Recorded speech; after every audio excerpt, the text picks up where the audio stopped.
मैं श्रवण कुमार आपके अपने चैनल श्रवण पारंगी पर आपका हार्दिक स्वागत करता हूं। तो दोस्तों, आज मैं आपको 4th ग्रेड का मैंने कल वीडियो बनाया था। उसके अंदर मैंने अटेस्टेशन फॉर्म के बारे में ये नहीं बताया गया था, तो मैं आपको जो भी डिटेल स्क्रूटनी फॉर्म के लिए रहेगी वो सारी इस वीडियो में आपको मिल जाएगी और आपको कहीं दूसरी जगह भटकने की कोई ज़रूरत नहीं पड़ेगी। तो आप एक बार इस वीडियो को पूरा देखिए, आपको सारी जानकारी यहाँ पर प्रोवाइड करवा दी जाएगी। तो सबसे पहले दोस्तों मैं बताता हूँ कि अटेस्टेशन फॉर्म होता है, इसकी PDF भी आपके पास होनी चाहिए। और मेरे टेलीग्राम ग्रुप पे ये अटेस्टेशन फॉर्म की PDF आपको वहाँ से आसानी से प्राप्त हो जाएगी, क्योंकि ये अटेस्टेशन फॉर्म है वो स्क्रूटनी फॉर्म भरेंगे उस टाइम में ये साथ में ही अपलोड होता है। और किस किस पे आपको गजेटेड अधिकारी यानी कि कोई लेक्चरर के साइन या फिर डॉक्टर के साइन करवाने हैं, वो कहाँ पर करवाने हैं वो भी आपको बता दिया जाएगा। ठीक है दोस्तों, तो चलिए वीडियो को स्टार्ट करते हैं। सबसे पहले ये अटेस्टेशन फॉर्म है, और उसके अलावा भी दोस्तों मैं बता दूंगा कि 10वीं की मार्कशीट है, जाति प्रमाण पत्र, मूल निवास प्रमाण पत्र है, और उसी के साथ में आपको और क्या डॉक्यूमेंट्स लगने वाले हैं वो सारी चीज़ें इसमें बता दी जाएगी। सबसे पहले दोस्तों ये अटेस्टेशन फॉर्म यहाँ पर आपको डाउनलोड करना होगा, और यहाँ पे एक आपकी फ़ोटो लगेगी, और यहाँ पे सबसे पहले डिटेल है वो आपकी रहेगी, जिसमें आपको नाम लिखना होगा। उसके बाद में आपका सरनेम लगाते हैं तो वो लगाना है, रोल नंबर लगने हैं, और मेरिट नंबर यहाँ लिखना कोई कंपलसरी नहीं है। उसके बाद में प्रेजेंट एड्रेस आएगा यहाँ पर, वो लिख दीजिए। इसके बाद में आपका होम एड्रेस रहेगा, जो परमानेंट एड्रेस है वो सेम है तो वो यहाँ पर लिखना है आपको। चौथा नंबर का पॉइंट रहने वाला है, जो कि अगर आपने पिछले 5 सालों के अंदर कहीं दूसरी जगह आप रहे हुए हो या कहीं से कोई एजुकेशन ली है तो उसकी डिटेल आएगी, वरना इसको खाली छोड़ दीजिए। ठीक है दोस्तों। 5वां नंबर का दोस्तों कॉलम है, उसमें है फादर की डिटेल आने वाली है।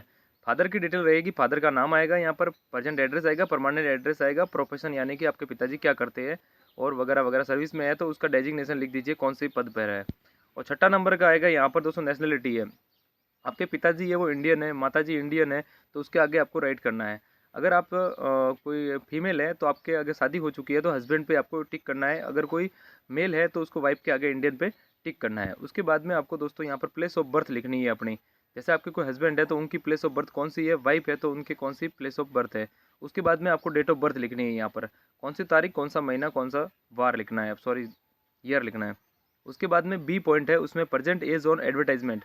जब एडवर्टाइजमेंट के टाइम में आपकी एज क्या थी, जैसे कि 4th ग्रेड का जब एडवर्टाइजमेंट आया था उसमें लिखी होती है 1 जनवरी तक आपकी इतनी एज होनी चाहिए वगैरह वगैरह लिखा होता है। तो उस टाइम में आपकी एज क्या थी, फॉर्म भरते हैं उसमें दोस्तों ऑलरेडी लिखी हुई आ जाती है एज की, इतने से इतने साल का ये बंदा हो चुका है। तो फॉर्म की जो एप्लीकेशन है उसमें देख लीजिए, उसमें से आपको ये जानकारी मिल जाएगी। तो यहाँ पर कितने साल के थे, कितने मंथ के थे, कितने दिन के थे, वो भी यहाँ पर आपको पता चल जाएगा।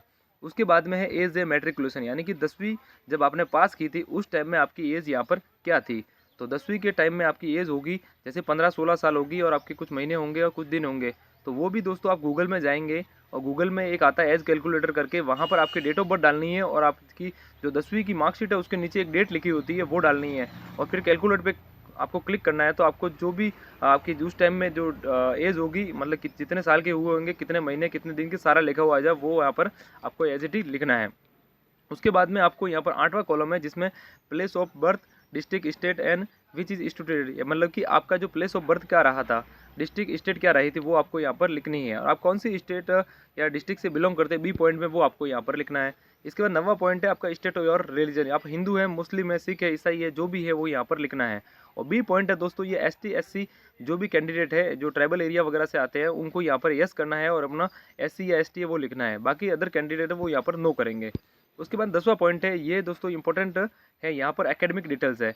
जैसे कि यहाँ पर एड्रेस बार में आपको 10वीं का सबसे पहले क्वालिफिकेशन रहता है, तो 10वीं का यहाँ पर एड्रेस लिखना है। जैसे कि गवर्नमेंट सीनियर सेकेंडरी स्कूल किसी की आबू रोड है तो उनको यहाँ पर आबू रोड लिखना है। जैसे कि government senior secondary school Abu road लिखेंगे यहाँ पर एड्रेस की जगह में, और विलेज की जगह पर यहाँ पर विलेज आबू रोड भी लिख सकते हैं। कोई गाँव है तो वो गाँव भी लिख सकते हैं, जो जिसका गांव है एड्रेस है वो उसको ऐसे लिखना है। फिर आगे दोस्तों लिखा डेट ऑफ एंटरिंग, आप 10वीं कक्षा के अंदर एंटर कब हुए होंगे। अक्सर दोस्तों को पता नहीं होता है कि उन्होंने कब 10वीं के अंदर एंटर किया होगा, तो उनको क्या करना है, 1 साल पिछले जाना है। उसमें जो भी जैसे 1 जुलाई से सेशन स्टार्ट होता है, किसी ने जैसे 2012 के अंदर 10वीं की है तो उनको 2011 में एंट्री हुई होगी और 12 में पास आउट हुए होंगे। तो 11 की जो 1 जुलाई से लिखना है उनको 1 जुलाई 2011, और 1 जुलाई को रविवार नहीं होना चाहिए, ये भी ध्यान रखना है, ये डेट ऑफ एंट्री के अंदर।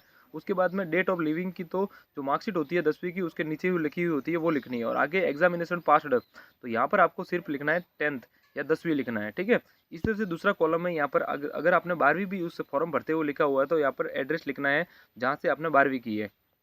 दूसरे वाले पॉइंट की बात कर रहा हूँ। और इसमें आपको विलेज लिखना है, ठीक है, जहाँ से आपकी 12वीं की हुई है, और डिस्ट्रिक्ट लिखनी है या पिन कोड आएगा। इसी तरह से यहाँ पर डेट ऑफ एंटरिंग जो 12वीं की है वो लिखनी है। जब भी आपने जैसे कि 2014 के अंदर 12वीं हो गई है आपकी, तो 2013 के अंदर आपकी एंट्री हुई होगी जुलाई के समथिंग, जुलाई महीने में। तो जुलाई महीने का कोई भी रविवार नहीं होना चाहिए, उस तारीख को आप यहाँ पर लिख दीजिए। उसके बाद में जब आपने डेट ऑफ लिविंग आएगी 12वीं की जो मार्कशीट है उसके नीचे वो आपको यहाँ पर लिखनी है, और एग्जामिनेशन पास हुए होंगे तो 12वीं यहाँ पर लिखना है या 12th लिखना है। इसी तरह से ग्रेजुएशन दे रखा है तो आपको तीसरे कॉलम के अंदर ग्रेजुएशन की डिटेल लिखनी है, जहाँ से आपने ग्रेजुएशन की है। जैसे एमएलएसयू से किसी ने की है तो एमएलएसयू का एड्रेस आएगा, जैसे किसी का कोई भी जिला हो सकता है, पिंडवाड़ा हो सकता है, ऐसे सिरोही हो सकता है, या फिर कोई बात सवाई माधोपुर है, करौली है वगैरह, जो भी एड्रेस उनके गांव का वगैरह हो वो लिखना है कॉलेज का। और यहाँ पर डेट ऑफ एंटरिंग कॉलेज की लिखनी है, जब भी उनका कॉलेज स्टार्ट हुआ होगा और जब भी उनका कॉलेज का लास्ट सेशन मतलब सॉरी मार्कशीट होती है उसके नीचे डेट होती है, वो डेट ऑफ लिविंग की आ जाएगी। और यहाँ पर जैसे कि किसी ने बीए कर रखा है तो लास्ट पे कॉलम के अंदर एग्जाम पास के अंदर बीए लिखना है, ठीक है, और डिग्री कॉलम में कर सकते हैं। इसी तरह से चौथे में भी अगर आपके अदर डिग्री आपने मेंशन कर रखी है, अगर डिप्लोमा वगैरह या कोई भी, तो वो यहाँ पर करना है। इसी तरह से पाँचवीं में भी कोई भी आपके पास अदर क्वालिफिकेशन है वो यहाँ पर आप लिख सकते हैं। ये है दोस्तों, ये 11 पॉइंट आपको इतना एम्प्लॉय अगर कोई है उनके लिए लिखना है, बाकी ये छोड़ देना है खाली, ठीक है। 12वां भी आपको छोड़ देना है। 13वें नंबर के आपको दोस्तों लिखना है कोई भी दो भी आपके जो आप जिसको जानते हो रिस्पॉन्सिबल पर्सन हो, आपके पड़ोसी वगैरह हो, आपके कोई भी भाई बंधु वाले हो पड़ोसी, तो उनकी यहाँ पर आपको डिटेल्स लिखनी है, ठीक है। जैसे किसी का नाम है ईश्वर है या फिर किसी का नाम धीरा राम है वगैरह, यहाँ पर लिखना है। और इनसे पीछे यहाँ पर साइन भी करवा सकते हो, अगर नहीं हो तो भी चल जाता है, ठीक है। उनका एड्रेस भी पीछे लिख सकते हैं दोस्तों, या फिर सिर्फ 2 नाम लिखोगे तो भी चल जाएगा। और यहाँ पर आपकी डेट और प्लेस लिखनी है, ठीक है। और यहाँ पे आपका साइन करेंगे सिग्नेचर ऑफ कैंडिडेट के अंदर। ये दोस्तों यहाँ नीचे इंपॉर्टेंट रहने वाला है, इसमें आपको गजेटेड अधिकारी के साइन करवाना है, या डॉक्टर वगैरह होते हैं बड़े सेंटर के अंदर, वहाँ से उनके भी साइन चल जाएंगे, या फिर लेक्चरर से आपको यहाँ पर ये सिग्नेचर करवाना होगा। जो चरित्र प्रमाण पत्र आप बनाने जाएंगे तब इसी वक्त उसको भी साथ में ले जाना है आपको। जो चरित्र प्रमाण पत्र जो हिंदी में आपको बोर्ड के द्वारा प्रोवाइड करवाया गया वो भी मैं आपको नीचे दिखा दूंगा, तो आप एक साथ में ही सबके साइन करवाओगे तो बेहतर रहेगा। तो ये वाली भी जो पीडीएफ है वो भी आपको साथ रखनी होगी। यहाँ पर ये सर्टिफाइड आई हैव बिन आपका नाम आ जाएगा, आपके पिताजी का नाम आएगा, जो भी जिससे भी साइन करवाएंगे वो आपको कितने साल से जानता है उसका यहाँ पर ईयर लिख देना है, ठीक है। वो यहाँ पर साइन कर लेंगे, प्लेस लिख देंगे, स्थान लिख देंगे। तो ये बात हुई दोस्तों अटेस्टेशन फॉर्म की।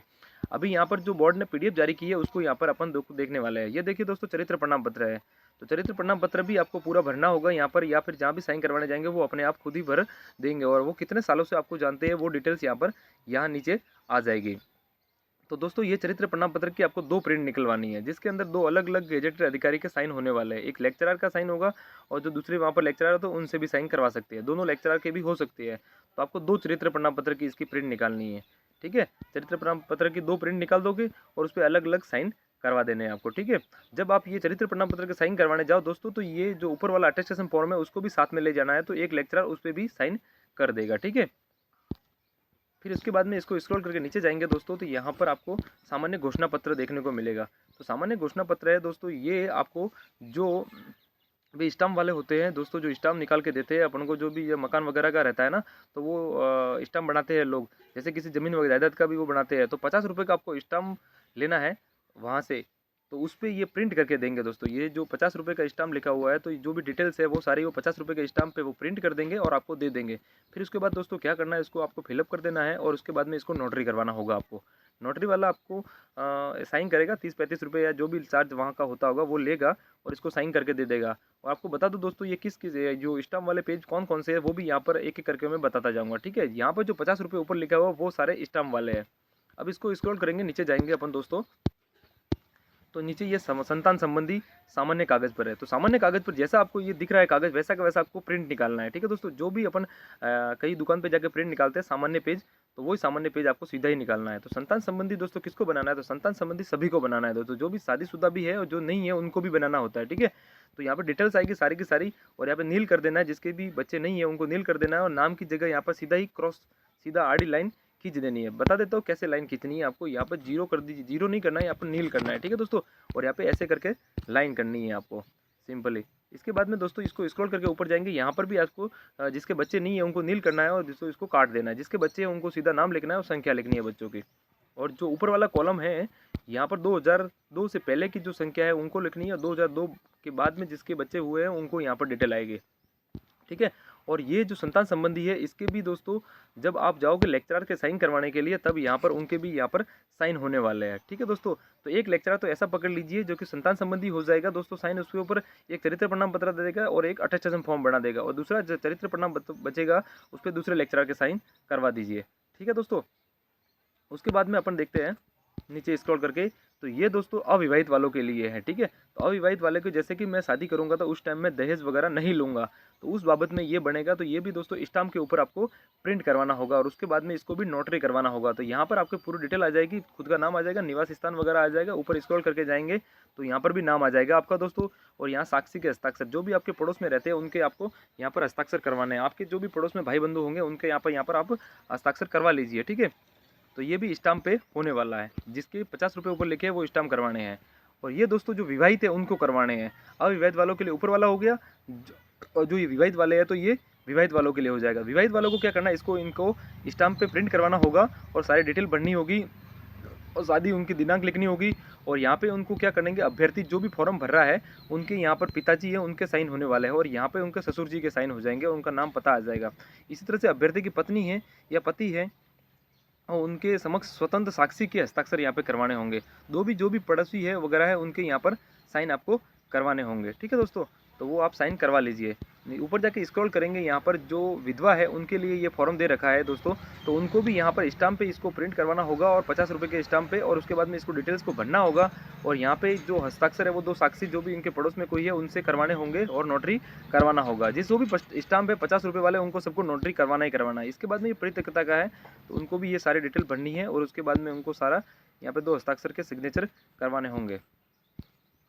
और उसके बाद है ये दोस्तों नीचे वाला है जो विवाह प्रमाण पत्र है, तो जिनका विवाह 2006 से पूर्व हुआ है उनके लिए है, तो उनको भी ये 50 रुपये के स्टाम्प पर प्रिंट करवाना है। उसके बाद में इसको नोटरी करवाना होगा और नीचे ये पूरी डिटेल उनको सारी ये भरनी होगी। उसके बाद में ये वचनबद्ध पत्र आता है जिसके अंतर्गत यहाँ पर लिखा होता है कि जो धूम्रपान वगैरह तो आप नहीं करते हैं, तो वो सारी डिटेल्स यहाँ पर लिख दी जाएगी और ये सामान्य पेज पर इसको प्रिंट करना होगा और यहाँ पर आपके सीधे ही अभ्यर्थी के हस्ताक्षर आ जाएंगे। तो ये दोस्तों वचनबद्ध वाला आपके हो चुका है। उसके बाद में इसको स्क्रॉल करेंगे और नीचे की तरफ जाएंगे तो ये संविधान संबंधी शपथ पत्र होगा, तो यहाँ पर भी आपको दोस्तों, और उसके बाद में ये संविधान संबंधी जो प्रतिज्ञा का शपथ पत्र है उसको आपको बनाना होगा, जो कि सामान्य कागज़ पर रहेगा, जिसमें आपका नाम आएगा, पिताजी का नाम, रोल नंबर वगैरह आएगा। और ये जो भी प्रतिज्ञा है वो आप थोड़ी देख लीजिए, कुछ देखने की ज़्यादा जरूरत तो नहीं है। उसके बाद में अभ्यर्थी के हस्ताक्षर यहाँ पर हो जाएंगे, दिनांक आएगी, स्थान आ जाएगा। और स्क्रॉल करके नीचे जाएंगे दोस्तों तो यहाँ पर ये नमूना हस्ताक्षर है, जिसमें सबसे पहले अभ्यर्थी का यहाँ पर नाम लिख देना है, रोल नंबर लिख देना है, और जो दस्तावेज सत्यापन की दिनांक और समय और दल संख्या है वो आपको जब डीवी हो जाएगा आपका उस टाइम में आपको लिखना होगा, लेकिन अभी स्क्रूटनी के लिए आपको खाली छोड़ देना है। उसके बाद में नीचे स्क्रॉल करेंगे, जो यहाँ पर ये प्रारूप है हिंदी में, इसको एज इट इज आपको अभ्यर्थी यहाँ से हिंदी में लिखे वहाँ पर आपको लिखना है। ठीक है, जैसे कि आपका मैं लिखना है, उसके बाद में आपका जो भी नाम है, जैसे राकेश कुमार, तो राकेश कुमार आ जाएगा, पिता का नाम जैसे कि धर्माराम जी है तो वो आ जाएगा। उसके बाद में रोल नंबर, आवेदन क्रमांक वगैरह डिटेल भरते हुए ही इसको अभ्यर्थी को यहाँ पर नीचे वाला ये भरना है। उसके बाद में इंग्लिश में है तो इंग्लिश वाला भी आपको भरना है, एज इट इज जैसे हिंदी में भरेंगे वैसा का वैसा ये भी भरना है। उसके बाद में दोनों जगह आपके सिग्नेचर हो जाएंगे। ठीक है, और इसके बाद में ये 14वां नंबर का है, जो कि यहाँ पर विकल्प पत्र होता है, जो नॉन टीएसपी और टीएसपी वालों के लिए अलग अलग रहता है। जैसे कि यहाँ पर आप खुद का नाम लिख देंगे, पिताजी का नाम आ जाएगा, रोल नंबर आ जाएगा। उसके बाद में ये प्योर प्रोविजनल रूप से लिखा है। यहाँ पर अगर नॉन टीएसपी से तो आपको गैर अनुसूचित क्षेत्र लिखना है, और टीएसपी से है तो उनको अनुसूचित क्षेत्र यहाँ पर भरना होगा। उसके बाद में हस्ताक्षर खुद के आपके रहेंगे। फिर बाद में लास्ट वाला पेज है, उसमें आपको जो भी विधवा है या परित्यक्ता है उनके लिए ये रहने वाला है, उनको यहाँ पर फोटो लगाना है अपना, और सारी डिटेल्स ये पूरी अपना नाम, पिताजी का नाम, निवास स्थान वगैरह भरना है। उसके बाद में अभ्यर्थी के यहाँ पर हस्ताक्षर करने होंगे। तो ये दोस्तों यहाँ पर पूरे 15 पेज थे, वो मैंने आपको भली बात ही पूरे समझा दिए हैं। तो ये इसका इतना करेंगे तो आपका स्क्रूटनी फॉर्म है वो पूरा आप भर पाएंगे आसानी से। इसके अलावा दोस्तों अगर आपके कोई फॉर्म में गड़बड़ी होती है, जैसे फॉर्म बोले तो आपके जैसे कि नाम वगैरह में कुछ भी किसी तरह का कोई भी गड़बड़ है, तो उसके लिए आपको कुछ भी नहीं करना है, एक स्टाम्प बनवाना है, जो कि स्टाम्प बनेगा नाम मात्र के पैसों पे स्टाम्प बन जाएगा। उसको आपको 100-150 रुपये का स्टाम्प बनेगा, उसके ऊपर आपको लिखवा देना है कि मेरे ये प्रॉब्लम्स है, तो वो सारी आप लिखवा देंगे तो आपका कोई भी दिक्कत आने वाला नहीं है। और उसको आप जब स्टूडेंट फॉर्म भरेंगे उसके साथ में अदर के कॉलम में उसको अपलोड कर देना है, ठीक है। जैसे कि आपका कोई भी नाम में स्पेलिंग वगैरह में गड़बड़ है तो उसका स्टैम्प बना दीजिए कि मेरे ये नाम में गड़बड़ है, वो लिख देना है स्टैम्प के ऊपर और उसको सीधा ही उसको अपलोड करवा देने का है। उसके अलावा आपको 10वीं की मार्कशीट चाहिए होगी और उसी के साथ में आपको जैसे कि 12th वाले भी आपने फॉर्म भरते हुए दे रखी है तो वो भी आपको चाहिए होगी। उसके बाद में ग्रेजुएशन वाला भी लिख रखा है तो ग्रेजुएशन का भी चाहिए होगा। उसके अलावा आपको चरित्र प्रमाण पत्र है वो भी आपको यहाँ पर जो लास्ट जो क्वालिफिकेशन है वहाँ का जारी किया हुआ चाहिए। जैसे कि आपने 10वीं ही मेंशन कर रखा है तो 10वीं का ही आप स्कूल से ला के दे दीजिए। 12वीं कर रखा है तो 12वीं का ला के दे दीजिए। और कॉलेज का कर रखा है तो कॉलेज का आप लास्ट जो भी नियमित अध्ययन कर रखे हैं उसका अंतिम कक्षा का आप लाके दे दीजिए। तो ये आपका चरित्र प्रमाण पत्र भी ये भी आपको देना होगा। यानी कि 10th की मार्कशीट, 12th की मार्कशीट और उसके साथ में ही जो लास्ट क्वालिफिकेशन का चरित्र प्रमाण पत्र है वो देना होगा। उसके बाद में आपको मूल निवास प्रमाण पत्र टीएसपी वालों को टीएसपी का देना होगा और जाति प्रमाण पत्र देना होगा आपको। और ये सारी डिटेल्स आपको जमा करवानी होगी। उसके बाद में जो आधार कार्ड होता है उसका ई फॉर्मेट आधार कार्ड का भी आपको जमा करवाना होगा। तो दोस्तों ये सारी जानकारी थी आपको मैंने प्रोवाइड करवा दी। तो आपको जानकारी सारी अच्छी लगी और कोई भी यहाँ पर आपको समझ में नहीं आ रहा है तो कमेंट बॉक्स में बता दीजिए, मैं आपको सारा समझा दूंगा। और टेलीग्राम ग्रुप में भी आप मेरे को संपर्क कर सकते हैं। धन्यवाद।